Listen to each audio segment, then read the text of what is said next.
Mira pressed her back against the cold metal wall, trying to make herself as small as possible.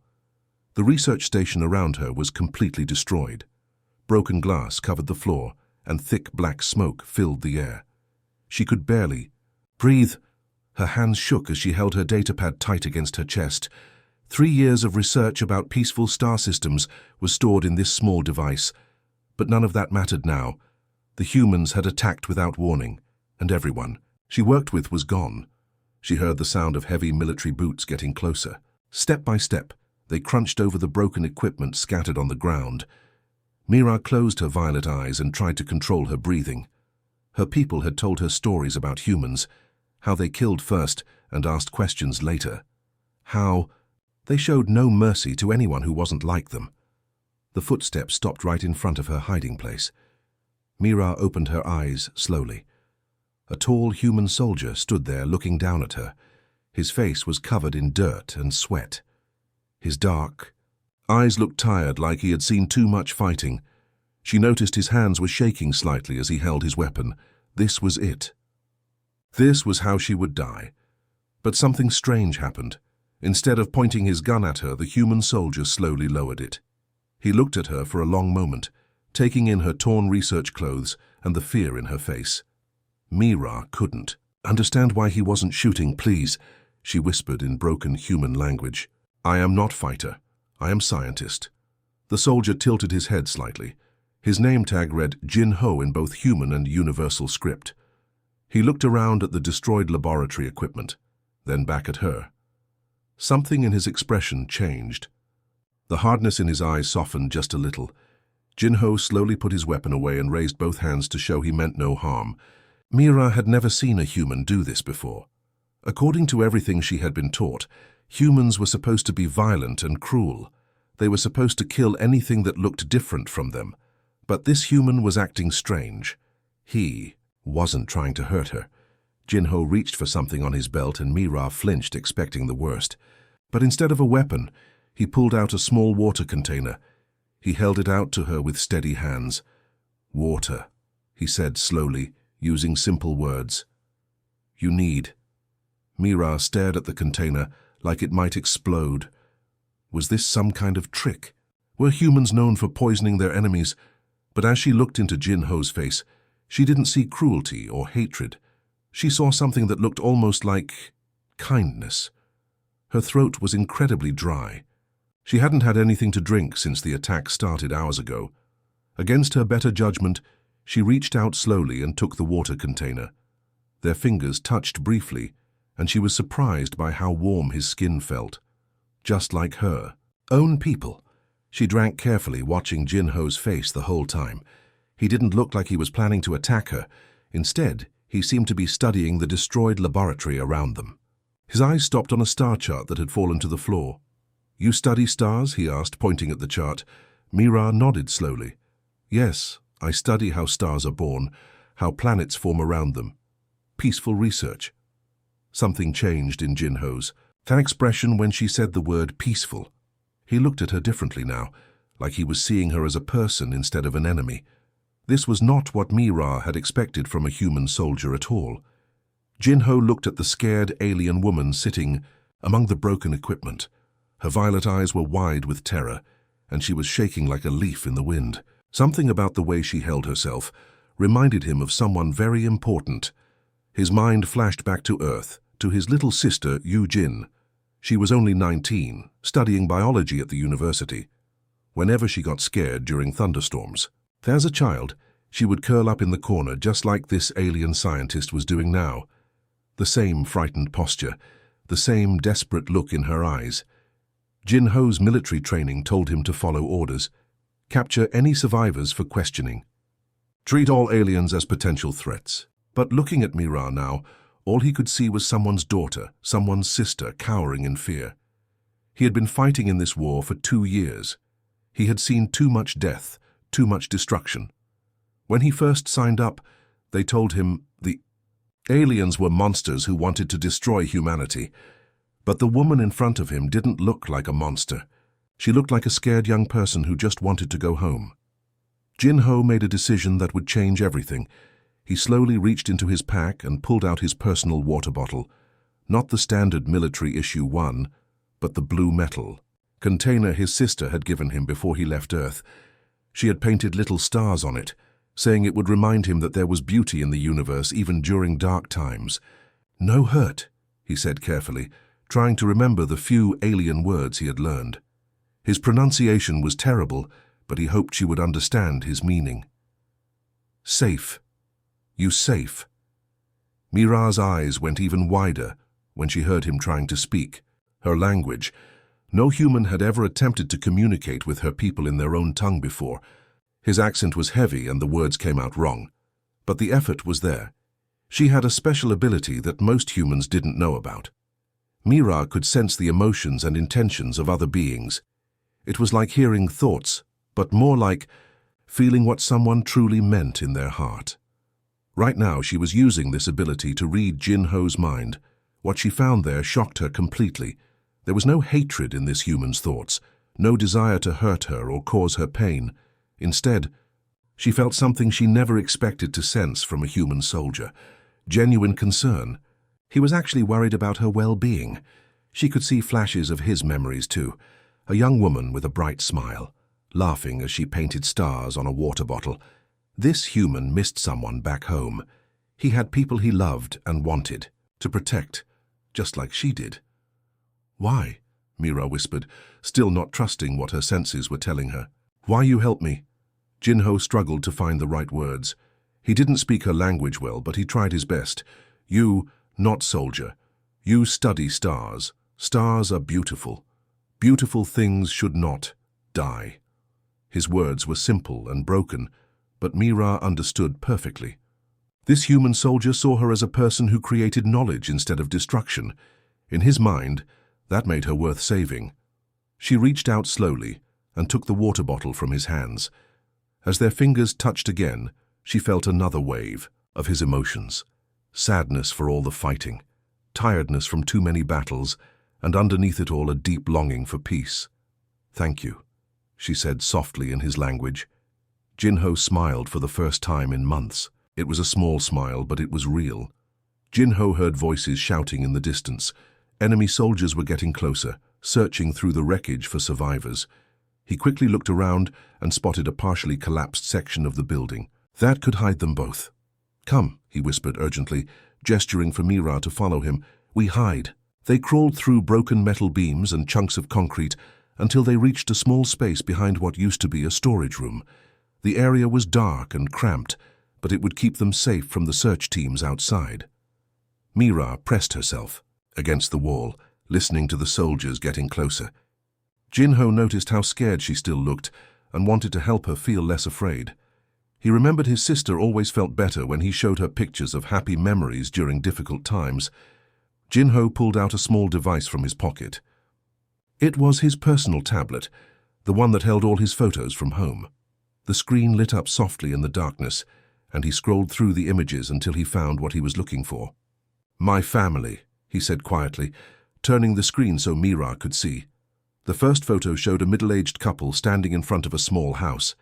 The man had the same kind eyes as Jin-Ho, while the woman had a warm smile that made her face glow with happiness. "Mother and father," Jin-Ho explained, pointing to each person.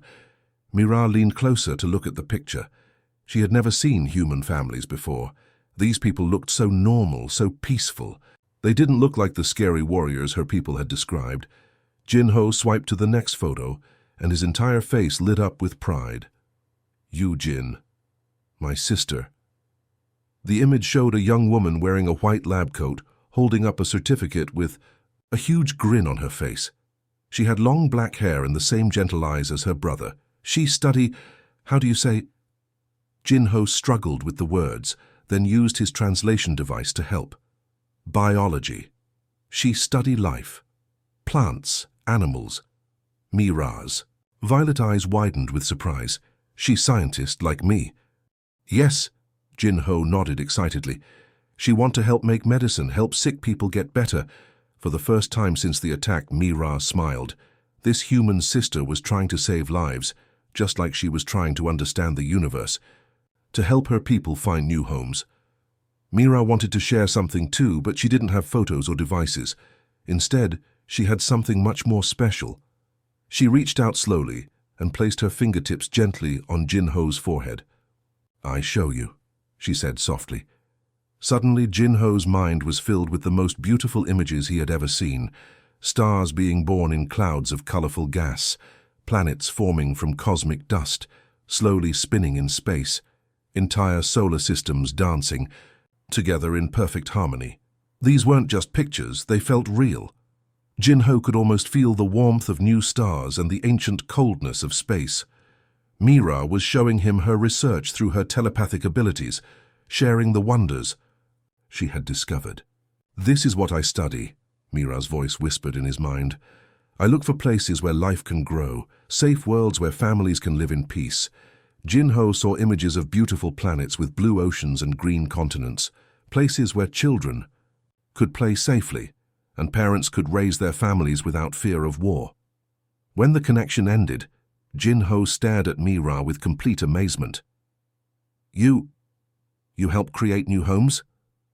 "Yes," Mira nodded. "I find safe places for people to live, all people, human and Zethani." Jinho realized that while he was trained to fight and destroy, this alien woman spent her life creating hope for the future.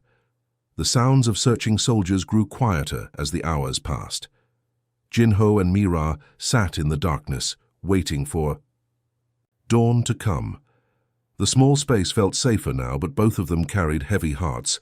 Jinho stared at his hands, remembering how everything had gone wrong earlier that day.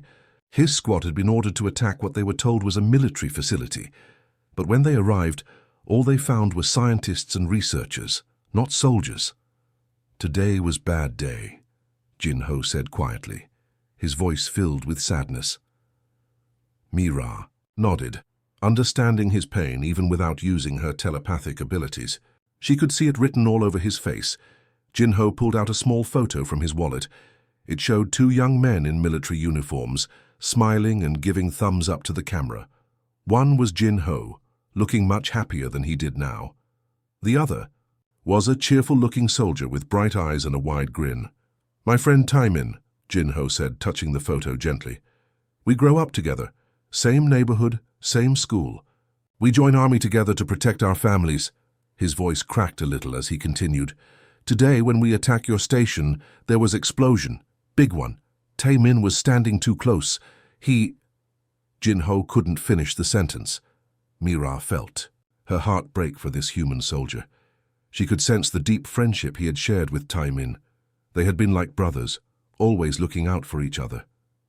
"I am sorry," Mira said softly. "Your friend sounds like a good person." "He was," Jinho whispered. "He always make jokes when we scared. Always share his food when someone hungry. He want to be teacher after war ends, teach little children about math and science." Tears formed in Jinho's eyes as he thought about all the dreams his friend would never get to fulfill. Taemin had talked constantly about going home and starting a small school in their village. Mira felt she should share her own pain too. It wasn't fair for Jinho to carry his grief alone. "I also lose someone today," she said, her voice barely above a whisper. "My teacher, Professor Kaelra. She teach me everything about stars and planets." Mira closed her eyes, remembering the wise old woman who had guided her studies for 5 years.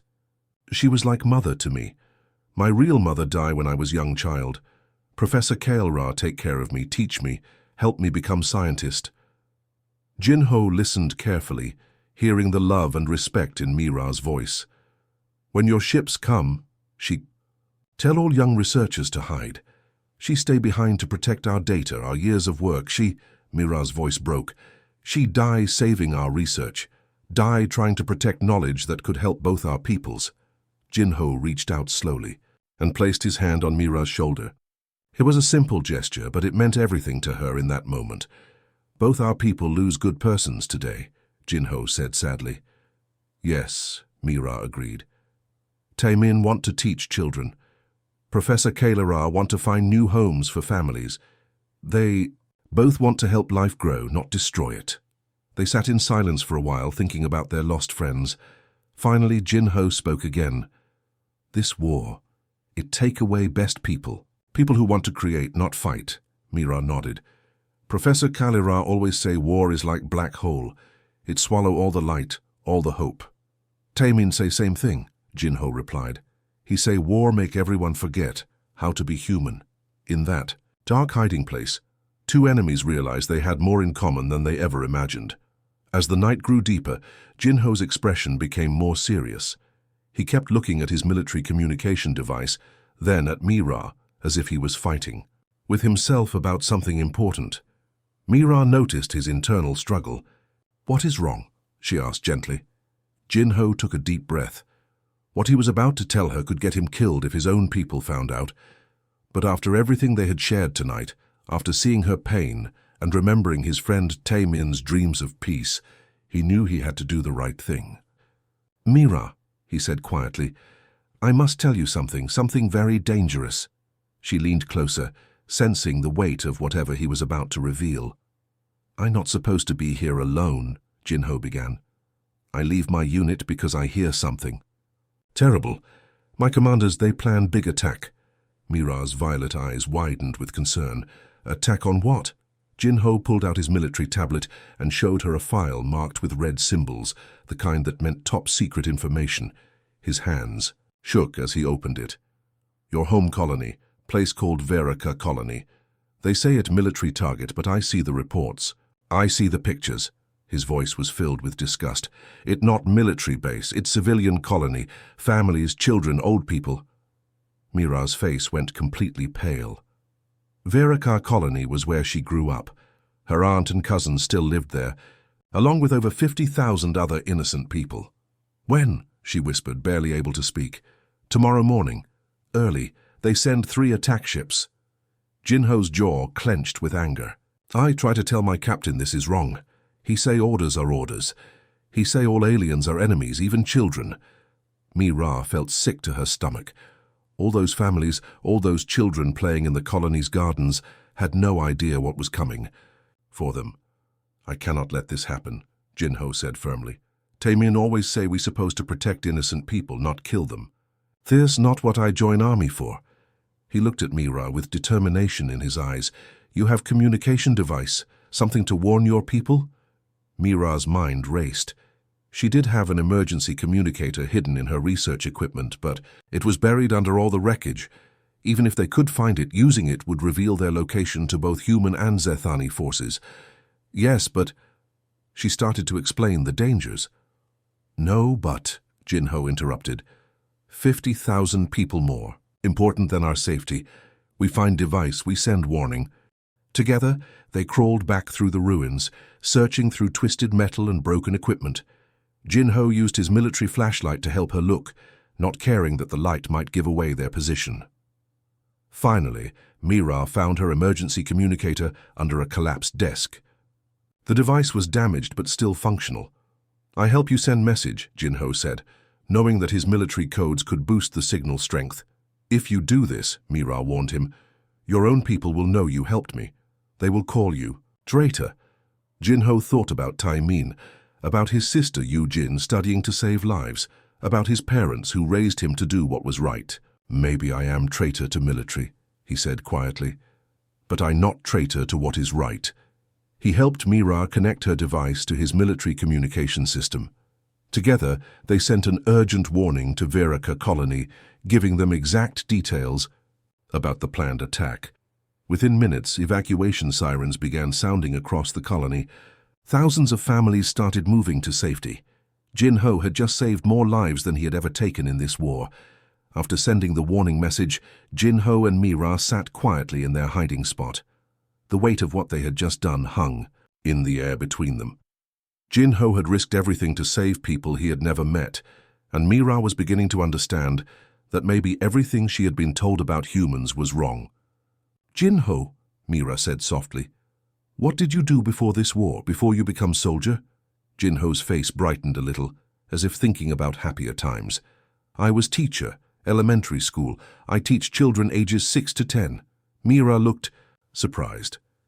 "You teach little children?" "Yes," Jinho nodded, pulling out another photo from his wallet.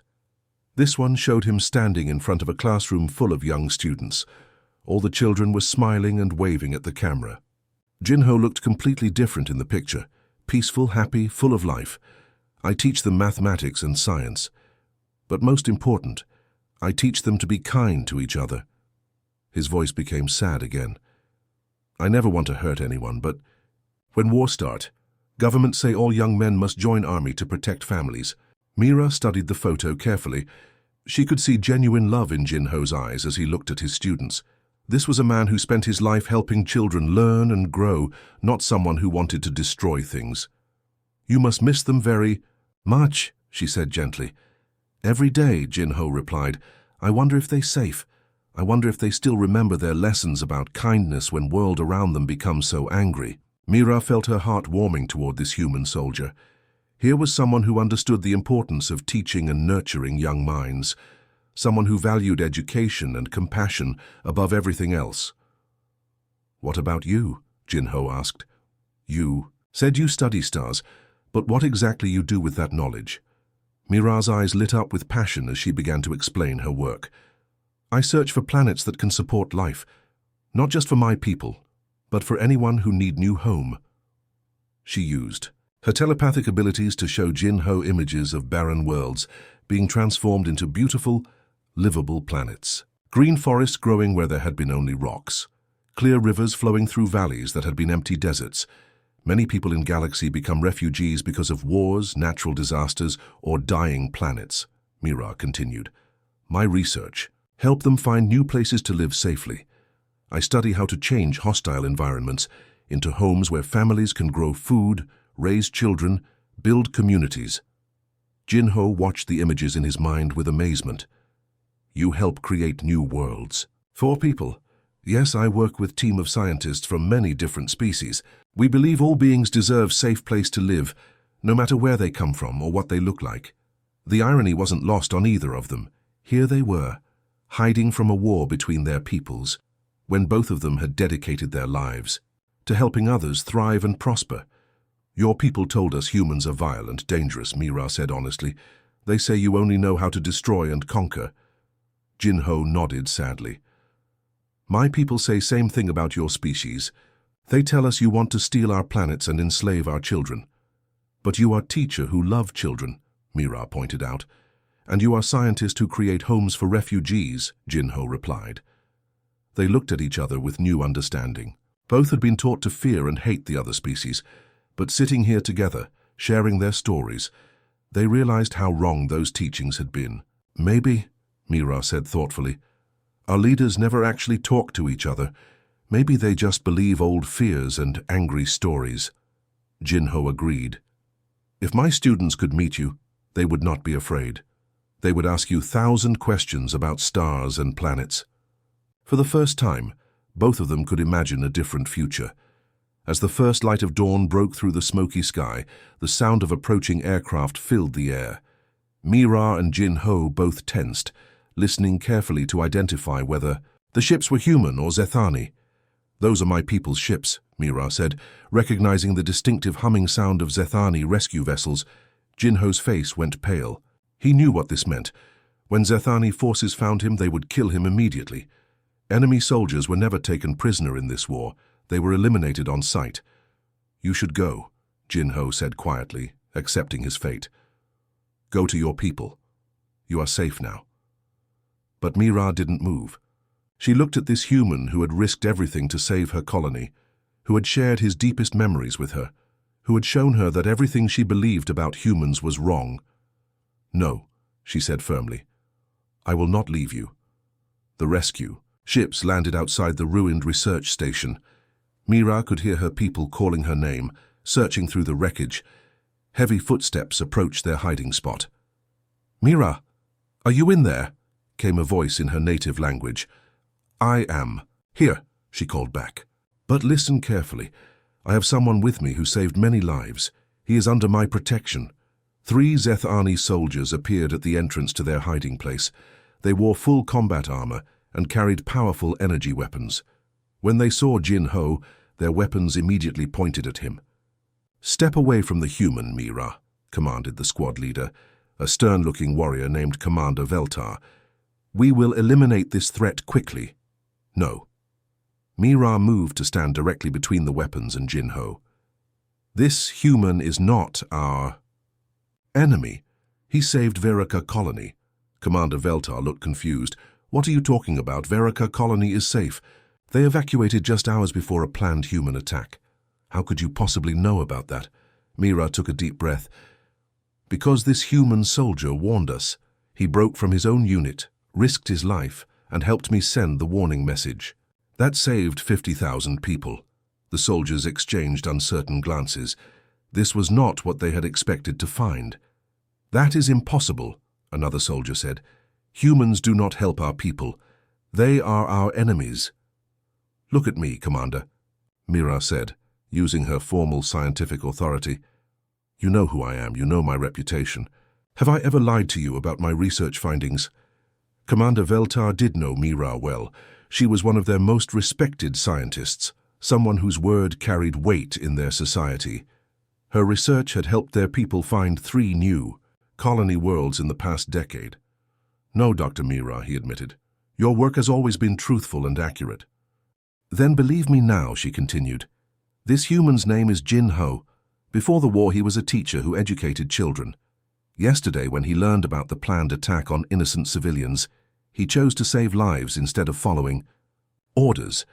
Jin-Ho, who couldn't understand their language, watched nervously as Mira spoke passionately on his behalf. He could tell she was fighting for his life. "Furthermore," Mira added, "he showed me images of his family. His sister is a scientist just like me. She studies biology to help heal the sick.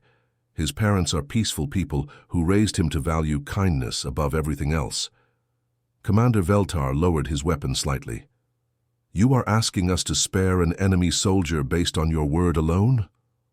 "I am asking you to spare a person who proved that our species can work together for the greater good," Mira replied. "If we kill him now, we lose the chance to show that peace is possible."